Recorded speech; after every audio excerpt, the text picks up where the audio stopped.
পশ্চিমবাংলার পুনর্নির্বাচন চলছে ডায়মন্ড হারবার এবং মগরাহাট পশ্চিম বিধানসভা কেন্দ্রের 15টি বুথে। দুপুর 1টা পর্যন্ত আনুমানিক ভোট পড়েছে 55.57%। সকাল 7টা থেকে শুরু হয়ে গেছে পুনর্নির্বাচন বলে জানা গেছে। পশ্চিমবাংলার 2 দফায় ভোট গ্রহণ শেষ হয়েছে, তবে দ্বিতীয় দফায় রাজ্যের 142টি বিধানসভা কেন্দ্রে ভোট গ্রহণের পর বেশ কিছু জায়গায় বিক্ষিপ্ত ঘটনায় নড়েচড়ে বসল নির্বাচন কমিশন।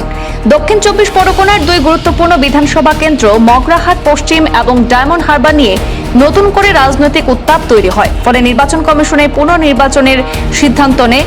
নির্বাচন কমিশনের নির্দেশে আজ মগরাহাট পশ্চিম বিধানসভা কেন্দ্রের 11টি বুথ এবং ডায়মন্ড হারবার বিধানসভা কেন্দ্রের 4টি বুথে পুনর্নির্বাচন চলছে। সকাল 7টা থেকে ভোট প্রক্রিয়া চলছে। কেন্দ্রীয় বাহিনীর কড়া উপস্থিতিও চোখে পড়ার মতো।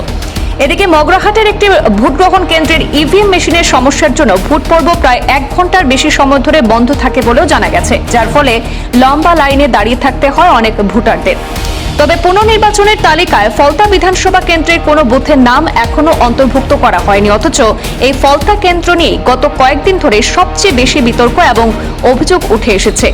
ফলতার পুনর্নির্বাচন হতে পারে গণনার পরেও, এমনটাও সন্দেহ করা হচ্ছে। আইন অনুযায়ী গণনার পরেও পুনর্নির্বাচন করাতে পারে নির্বাচন কমিশন, তবে আইন প্রয়োগের ক্ষমতা রয়েছে কমিশনের। ফলতায় ফের ভোট হতে পারে গণনার আগের দিন, অর্থাৎ আগামীকাল রবিবারেও হতে পারে। ফলতা নিয়ে গতকাল রিপোর্ট পাঠানো হলেও এখনো কোনো সিদ্ধান্ত না হওয়ায় শেষে এমন সিদ্ধান্ত নিতে পারে কমিশন বলে সম্ভাবনাও রয়েছে।